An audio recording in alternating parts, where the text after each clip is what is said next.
हेर्नु है साथीहरू रातिको 12 बजे हो कि यो रातिको 12 बजे होइन आनन्द सुतेको एउटा दिदीलाई के यो कबाडी उठाएर हिँड्ने दिदीहरूलाई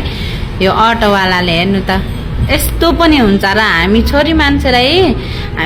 मान्छेलाई कहीँ गएर पनि सुरक्षित छैन के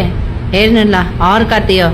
यत्रो अटो लिएर हिँडेछ त्यसले त्यो कबाडी उठाएर दुःख गरेर खाने मान्छेलाई आनन्दले सुत्न नदिएर हेर्नु त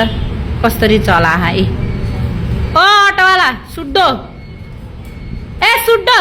त्यो आइमाले हानि के बल्ल देख्नुभयो अघि नै देखि म चिच्चाइरहेको थिएँ नि त अनि त्यही भएर आइमाई पनि उठ्यो के अनि दुईटा साथीहरू रहेछन् के यिनीहरू मलाई थाहा थिएन कि यो अटोवाला हो भन्ने ल हेर्नु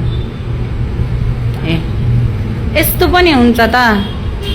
यस्तो हाम्रै नेपालको दाजुभाइ ल हेर्नु अटो कुनै होइन मैले सबैलाई भने होइन कुनै अटो चलाउने दाजुभाइहरूले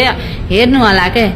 सबैजना उस्तै हुनु न तर कुनै चाहिँ यति हरामी हुनुहुँदो रहेछ हेर्नु त बा समानको त्यो मान्छे के एकदमै बुढो हो कि यो अटोवाला मान्छे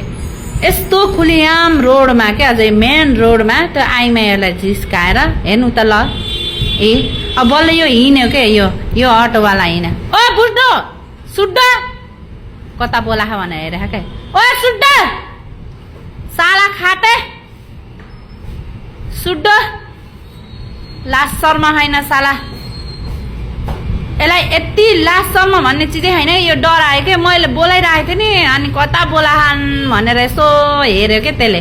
कहाँबाट बोलाइरहन् भनेर ल हेर्ने मैले जुम गरेको म 5 तला माथि छु के नरिसाउनु होला होइन म अलि नराम्रो शब्द बोल्यो होला खाते साथे भन्यो होला रिस उठेको बेलामा त्यस्तै हो साथीहरू हेर्नु त